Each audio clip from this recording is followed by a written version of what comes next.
Hello, my dear students. Good morning. We are studying lesson 7 Indigo. It's our fourth part of this lesson. Actually, it is a big long lesson, and I divided it into 4 parts because of its length. Indigo, नील. हम नील के बारे में जो पढ़ रहे हैं ये actually Mahatma Gandhi का चंपारण सत्याग्रह है. And I want to show again you Champaran Satyagraha. All these 4 giant personalities.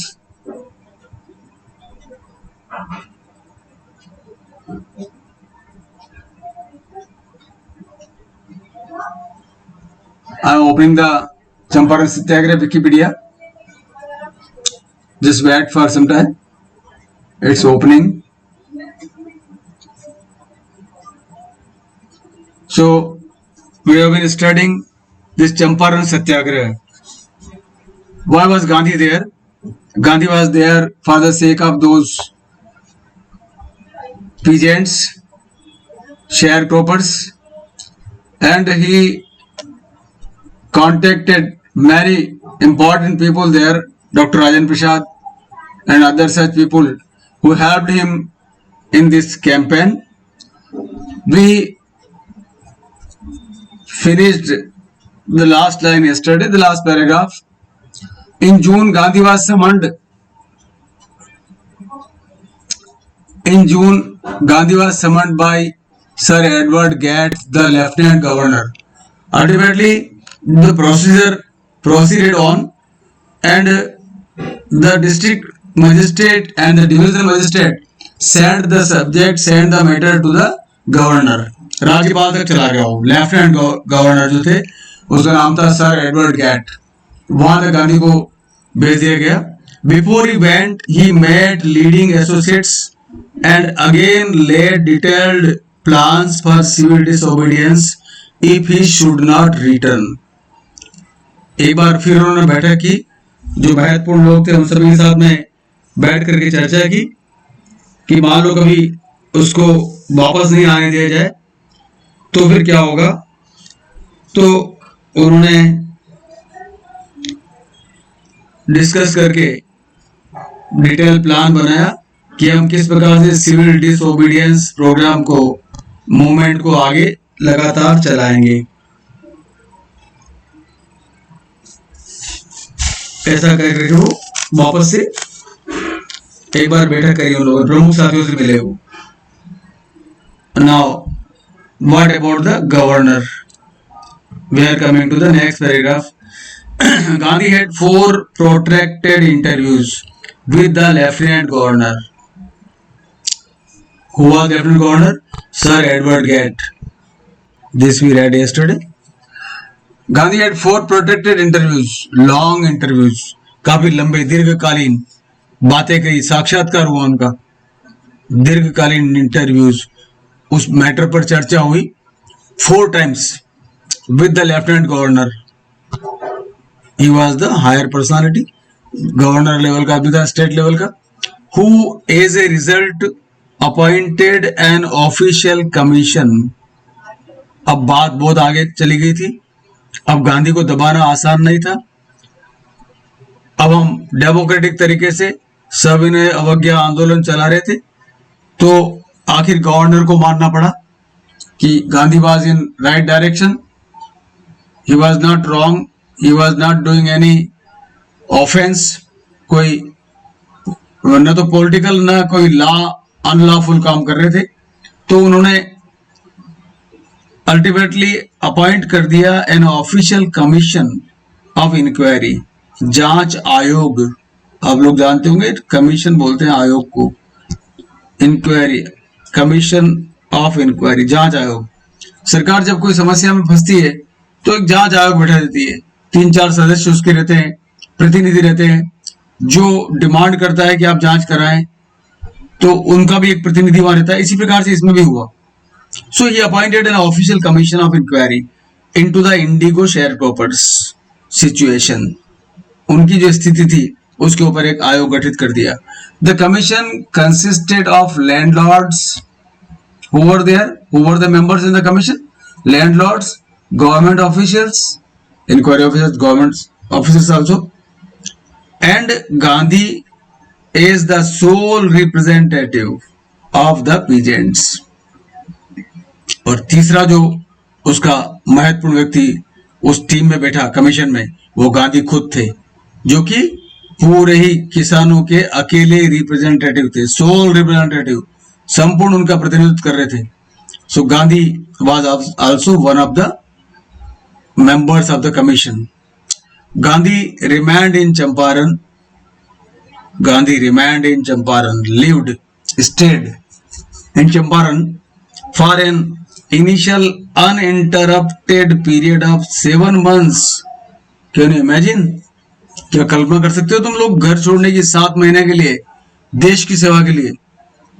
सो वो रुके वहां, वो नहीं रुकते तो वो चंपारण आंदोलन ठंडा हो जाता. So he stayed there, remained there in Champaran for an initial uninterrupted period, लगातार, without any interruption, without gap, he stayed there, period of 7 months. This will be also one important questions answer. शुरू में वो 7 महीने रुके, and then again for several shorter visits. ये बात जब हुई, इंक्वायरी हुई, उस दौरान 7 महीने रुके और उसके बाद कई बार छोटे छोटे विजिट्स उन्होंने वहां किए, 2-2, 4-4 दिन, 5-5 दिन, 8-8 दिन वहां रुके कई बार. Several shorter visits after this. The visit undertaken casually on the entreaty of an unlettered peasant. किसके लिए किया विजिट उन्होंने? ये जो महात्मा गांधी जैसा बड़ा आदमी वहां पर किसके लिए की, किस आदमी के लिए? संयोगवश ये जो विजिट्स थे ना, किए गए कैजुअली, संयोगवश, on the entreaty of an unlettered peasant. याद कर रहे हो? Who was that peasant? Who was that farmer? Unlettered, जिसको अक्षरों का ज्ञान नहीं था. Who was that person? He was Rajkumar Shukla, R.K. Shukla, who brought Gandhi in Champaran. उस छोटे से किसान, उस अनपढ़ किसान की के आग्रह पर गांधी वहां रहे, उसकी प्रार्थना के कारण. But he was determined. वो अनपढ़ जरूर था लेकिन राष्ट्रवादी था, ब्रिटिश लोगों के खिलाफ संघर्ष करने की उसमें गर्मी थी, ऊर्जा थी. तो उसने गांधी को वहां पर बांध लिया अपने प्रेम में, अपने त्याग के कारण गांधी को बांध लिया. In the expectation that it would last a few days. Gandhi समझ रहे थे कि कुछ दिनों में ये बात सुलझ जाएगी, वो भी ये समझ रहा था. लेकिन क्या हुआ मालूम है? Occupied almost a year of Gandhi's life. 1 year period he dedicated for the cause of Champaran. Okay, और वो किसके कहने पर किया? इस अनलेटर्ड पीजेंट के कहने पर. 1 year of Gandhi's life. Gandhi के महत्वपूर्ण जीवन का 1 साल उन्होंने उसके लिए बिताया. The official inquiry assembled a crushing mountain of evidence against the big planters. आखिर ऑफिशियल इंक्वायरी हुई, सरकारी जांच हुई और बड़े जमींदारों के विरुद्ध सबूतों का एक भारी भरकम पहाड़ इकट्ठा कर लिया गया. असेंबल्ड, एकत्रित कर लिया गया उस इंक्वायरी के द्वारा. एक्चुअली थे वो लोग, वो बेईमान थे, परेशान करते थे जबरदस्ती, लेकिन उनके अगेंस्ट बोलने वाला कोई नहीं था. पहली बार राजकुमार शुक्ला ने गांधी की मदद से ये करवाई, इंक्वायरी करवाई। तो जब इंक्वायरी हुई तो ढेर सारा पहाड़ों के बराबर, पर्वत के बराबर एविडेंस, प्रमाण उनके खिलाफ मिले अगेंस्ट द बिग प्लांटर्स, जमींदारों के खिलाफ।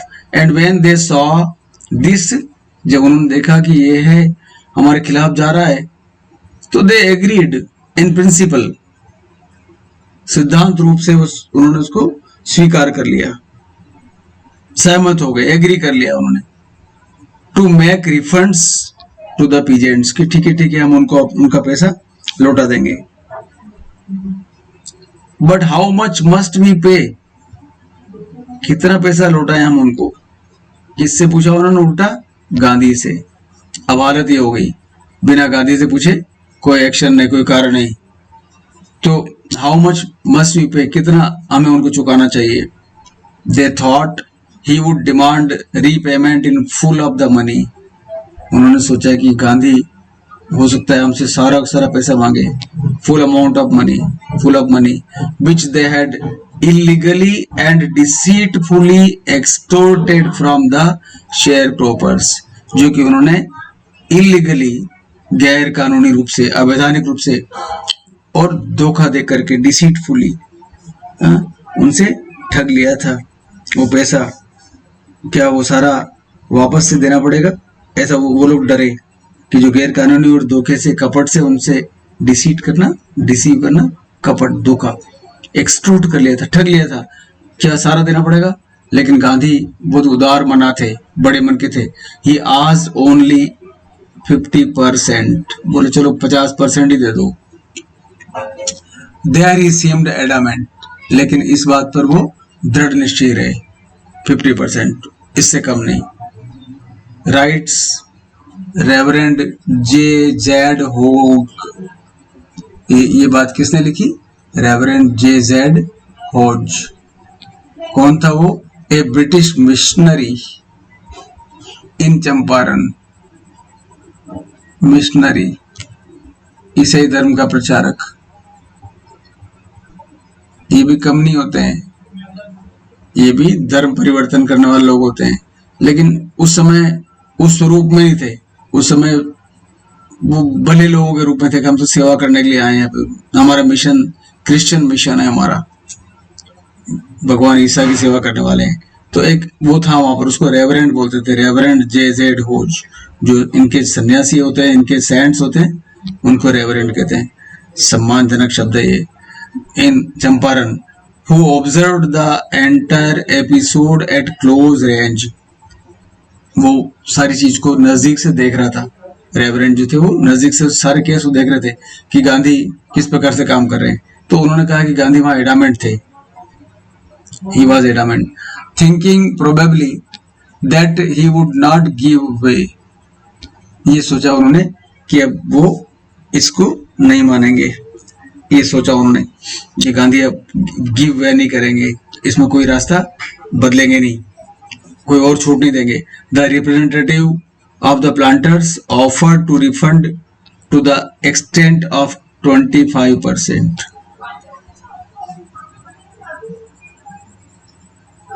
उन्होंने देखा कि गांधी नहीं बदलेंगे, नहीं पलटेंगे, फिर भी उन्होंने 25% ही दिया, एक्सटेंट ऑफ 25% ही दिया, रिफंड करने का ऑफर किया।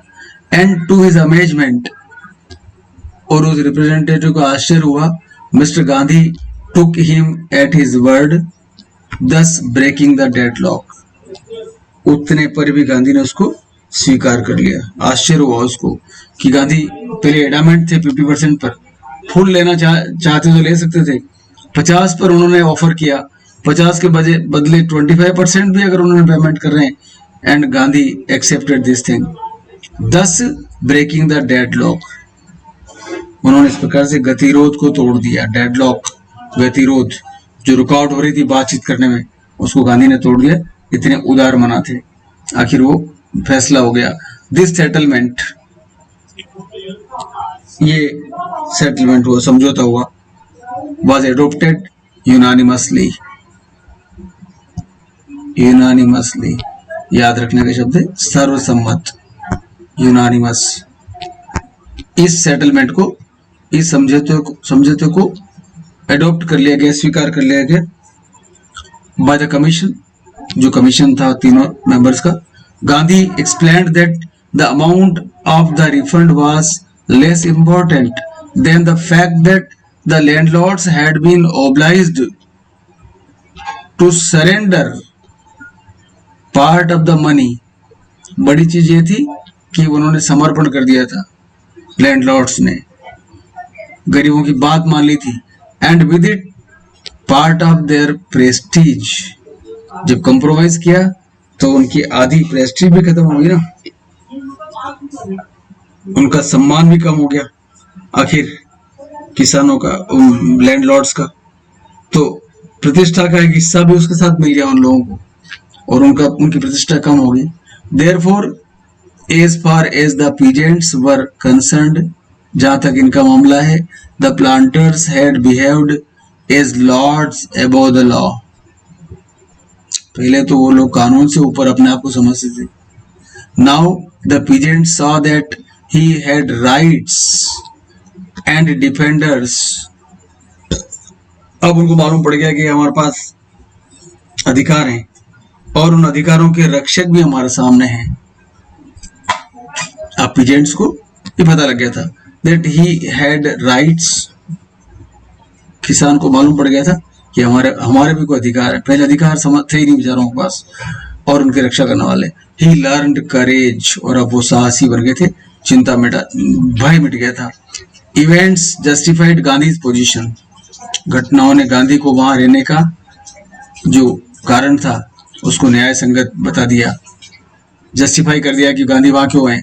With in a few years the British planters abandoned their estates. थोड़े दिनों बाद उन्होंने अपनी प्लांट्स को छोड़ दिया, रवाना हो गए। थी भी नहीं जमीन उनकी, ठगी हुई लूटी हुई जमीन थी। विच रिवर्टेड टू द पीजेंट्स, वापस लौटा दी गई। इंडिगो शेयर क्रॉपिंग डिसअपीयर्ड, और ये जो नील का धंधा था वो गायब, डिसअपीयर हो गया। Gandhi never contented himself with large political और इकोनॉमिक सॉल्यूशंस। गांधी कभी बड़े लाभ की तरफ, इकोनॉमिक सॉल्यूशंस की तरफ कभी वो संतुष्ट नहीं होते। बड़ा राजनीतिक लाभ हो गया, उससे अपने आप को कभी कंटेंट नहीं मानते वो, और आगे संघर्ष करना है, और आगे संघर्ष करना है, ऐसा सोचते, उससे वो संतुष्ट नहीं हो जाते। He saw the cultural and social backwardness of the Champaran in the Champaran villages। देखा कि अब और समस्या है यहाँ पर, कुछ सांस्कृतिक समस्या है, कुछ सामाजिक समस्या है, बैकवर्डनेस है, पिछड़ापन है चंपारण विलेजेस में। And wanted to do something about it immediately, और चाहा कि इसके लिए भी मुझे कुछ करना चाहिए। He appealed to the teachers, appealed to teachers। इस कार्य के लिए उन्होंने अध्यापकों से निवेदन किया, अध्यापकों से आग्रह किया, अपील की। महादेव देसाई एंड नरहरि पारिख, दो नवयुवक सामने आए। Two young men who had just joined Gandhi as disciples, उन्होंने गांधी के शिष्य बने थे। डिसाइपल्स शिष्य बोलते हैं, शिष्य, डिसाइपल्स शिष्य, नए शिष्य बने थे वो गांधी के। कौन कौन? Mahadev Desai and Narhari Parikh, just join किया था उन्होंने। एंड देयर वाइव्स, और उनकी पत्नियों ने भी वॉलंटियर्ड फॉर द वर्क, स्वयं सेवक, वॉलंटियर्ड, स्वयं सेवक बनना चाहा उन्होंने कि ठीक है हम सेवा करेंगे इस कार्य के लिए, हम पढ़ाएंगे, समाज को सुधारेंगे। Several more came from Bombay, काफी कई लोग और आ गए वहां पर, बॉम्बे से, पूना से, and other distant parts of the land, बहुत दूर देश भर के अलग अलग स्थानों से, दूर स्थानों से काफी लोग वहां आ गए इस कार्य के लिए, चंपारण के अंदर सामाजिक सुधार के लिए, सेवा करने के लिए, शिक्षा के लिए। Devdas, you know Gandhi youngest son, you have to remember it, Gandhi के छोटे बेटे का नाम था Devdas. Devdas Gandhi youngest son arrived from the ashram, वो स्वयं भी आश्रम से वहां आ गए। And so did Mrs Gandhi, और कस्तूरबा भी आ गई वहां, Mrs Gandhi. Primary schools were opened in 6 villages, शिक्षा शुरू की गई। Kasturba taught the ashram rules on personal cleanliness and community sanitation. Kasturba स्वयं वहां रुकी and she taught the ashram rules.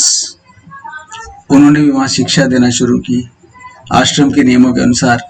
किस बात के नियम थे वहां? ऑन पर्सनल क्लीनलीनेस, व्यक्तिगत स्वच्छता, एंड कम्युनिटी सैनिटेशन, और सामाजिक स्वच्छता। इस पर बल दिया गया, स्वच्छता पर बल दिया गया, शिक्षा दी गई उन लोगों को। हेल्थ कंडीशंस वर मिजरेबल, वहां की स्वास्थ्य की स्थिति बड़ी दुर्दशा थी, वहां दयनीय हालत थी, मिजरेबल हालत थी, बड़ी दयनीय हालत थी, दयनीय बुरी हालत, health condition. Gandhi got a doctor to volunteer his services, एक डॉक्टर को उन्होंने वहां पर काम करने के लिए वॉलंटियर किया, स्वयं सेवक भाव से खड़ा किया। फॉर 6 months, तुम यहीं रहोगे, 6 महीने तक सेवा करोगे बिना फीस के। 3 medicines वर अवेलेबल, उस समय 3 दवाइयां वहां पर दी जाती थी, castor oil, quinine and sulphur ointment. याद रखना है, which medicine were supplied there free of cost, castor oil, quinine की गोलियां बोलते हैं, and sulphur ointment. Anybody who showed a coated tongue was given a dose of castor oil. Coated tongue, जीवान की बीमारी, जिसको भी मलेरिया, बुखार वगैरह होता तो क्विनाइन और एरंडी का तेल देते। जीभ मैली होती उसे एरंडी का तेल देते। मलेरिया होता क्विनाइन, किसी फुंसियां वगैरह हो जाती तो सल्फर ऑइंटमेंट। ये 3 बेसिक दवाएं होती थी पहले। जब किसी की जीवान खराब हो रही है बहुत ज्यादा तो उसको डोज ऑफ कैस्टर ऑयल देते थे, कैस्टर ऑयल, एरंडी का तेल, एरंड का तेल। Anybody with malaria fever received quinine plus castor oil. Anybody with skin eruptions, फुंसियां होती थी बहुत ज्यादा पहले, skin diseases, received ointment plus castor oil. ये सारा ट्रीटमेंट होना शुरू किया। Gandhi notice the filthy state of women's clothes, Gandhi को लगा कि औरतों के कपड़े बहुत गंदे होते हैं, नहाती भी नहीं औरतें, बहुत गंदे कपड़े रखती हैं, डेली स्नान नहीं करती, डेली कपड़े नहीं धोती है। तो he asked Kasturba to talk to them about it, कि औरतों से बातें की जाए, बात करें। One woman to Kasturba into her hut, अपने झोपड़ी में ले गई। क्या बताया उसने? ले आके, look there is no box और कबर्ड, न तो मेरे पास पेटी है न अलमारी है, हियर फॉर क्लॉथ्स, कपड़ों के लिए। क्यों? The sari I am wearing is the only one I have, एकमात्र साड़ी है जो मैं पहनती हूँ, अब क्या धोऊं और क्या पहनूं। इतनी गरीबी थी, वहां थी, दुर्दशा थी। तो वो झोपड़ी में जाकर गांधी उसको दिखाया कस्तूरबा को। ड्यूरिंग हिज लॉन्ग स्टे,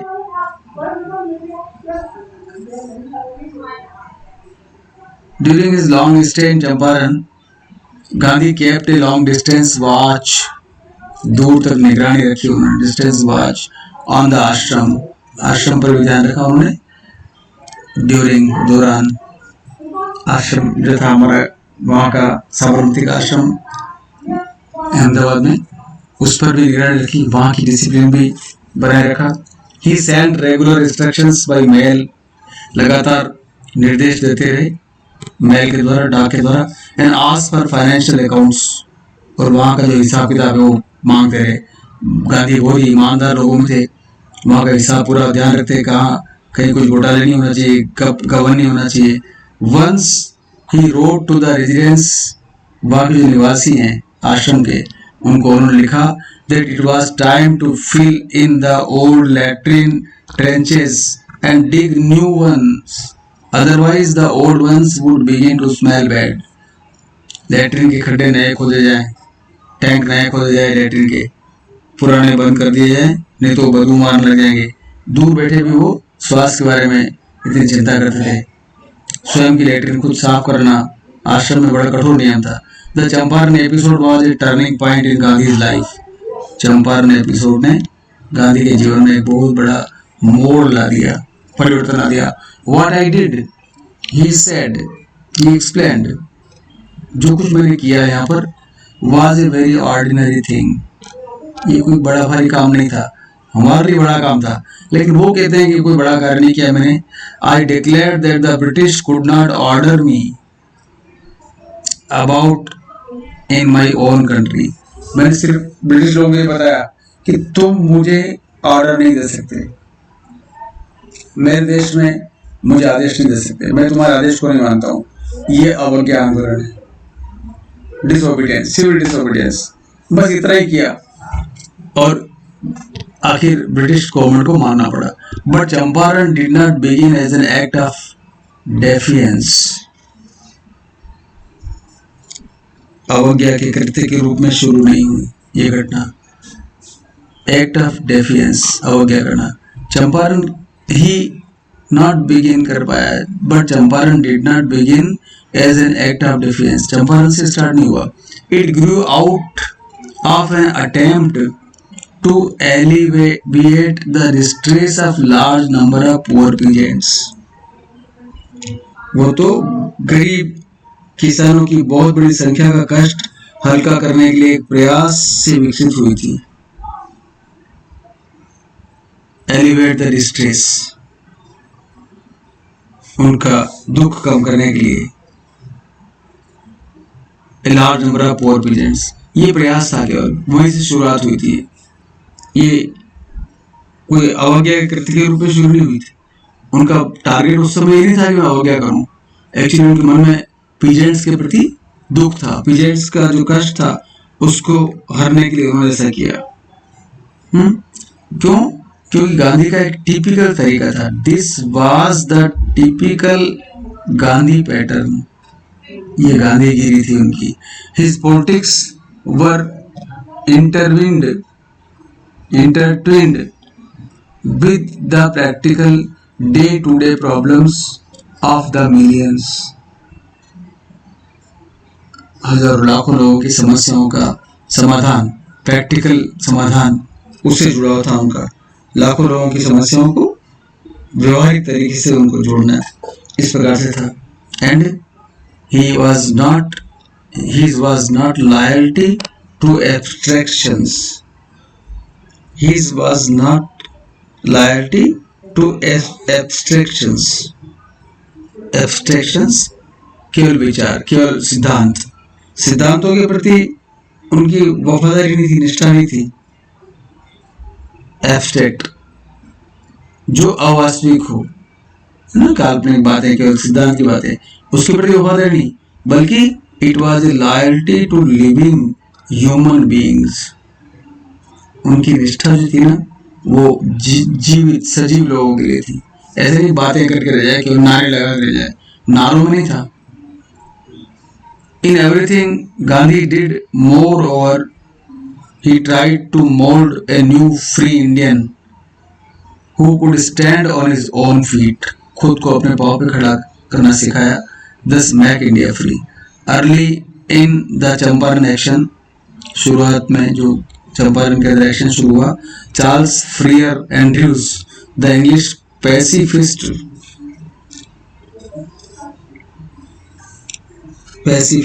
शांति स्थापित करने वाला, शांति दूत, who had become a devoted follower of Mahatma Gandhi, pacify करने वाला व्यक्ति, शांति प्रिय व्यक्ति, शांति दूत था।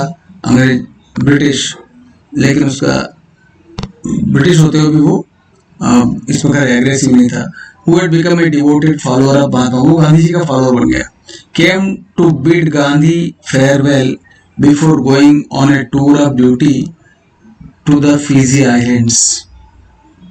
वो जब फिजी आइलैंड जा रहा था तो बिड फेयरवेल करना है, गांधी जी से विदा लेना है, अलविदा कहने के लिए आया। फिजी आइलैंड से मैं जा रहा था ड्यूटी करने, तो वो उनसे मिलने आया। Gandhi's lawyer friends thought it would be a good idea for Andrews to stay in Champaran and help them। जब वहां आया तो गांधी के साथ जो लॉयर फ्रेंड्स थे, वकील थे, उन्होंने सोचा कि इस एंड्रयूज को यहाँ रोकना चंपारण में उनके लिए हेल्पफुल रहेगा। Andrews was willing if Gandhi agreed, Andrews भी तैयार था कि मैं यहाँ रुक करके सेवा करूं अगर गांधी हाँ करे। बट गांधी वॉज वेहेमेंटली अपोज्ड, लेकिन गांधी उसके खिलाफ थे, उसके विरोध में थे।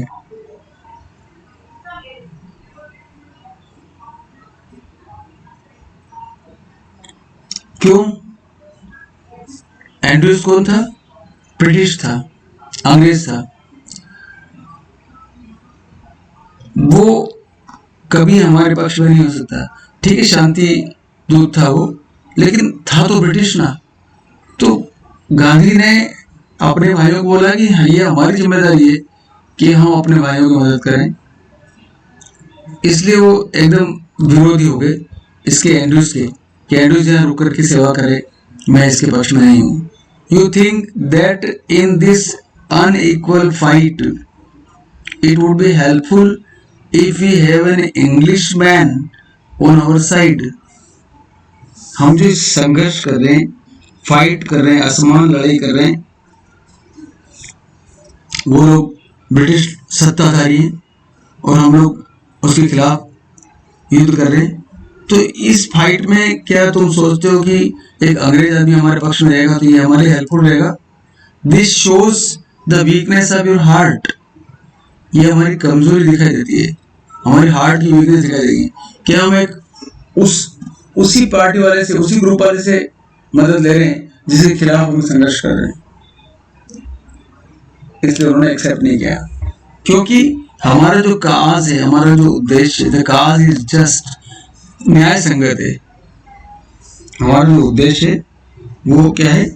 न्याय संगत है। लक्ष्य जो है हमारा न्याय संगत है, और हमें अपने आप पर भरोसा करना पड़ेगा। वी मस्ट रिलाई, विश्वास करना upon yourself to win the battle, इस युद्ध को जीतने के लिए। You should not seek a prop in Mr Andrews. तुम्हें मिस्टर एंड्रूज के अंदर सहारा नहीं ढूंढना चाहिए। प्रॉप मीन्स सपोर्ट, सहारा, लकड़ी, सहारा, उसके सहारे, टेक के सहारे तो नहीं ढूंढना चाहिए एंड्रूज के अंदर, because he happens to be an English man. क्योंकि आखिर अल्टीमेटली वो कौन है? आखिर वो अंग्रेज है, वो हमारा आदमी नहीं है। He had read our minds correctly. उसने हमारे दिमागों को अच्छे से पढ़ लिया था। गांधी के बारे में कहा जा रहा है, He had read our minds correctly. Rajendra Prasad commented, and we had no reply. और हमारे पास इसका कोई उत्तर नहीं था, क्योंकि गांधी ने उनका दिमाग पढ़ लिया था कि इनके मन में क्या है। ये उस अंग्रेज की मदद लेना चाहते हैं और वो बिल्कुल नहीं चाहते थे गांधी। तो उन्होंने कहा, डॉक्टर राजेंद्र प्रसाद ने, कि गांधी ने हमारे दिमाग की बात समझ ली है कि हमारे मन में क्या भावना है, इसलिए we had no reply. Gandhi in this way, इस तरीके से गांधी ने क्या किया? Taught us a lesson in self Reliance.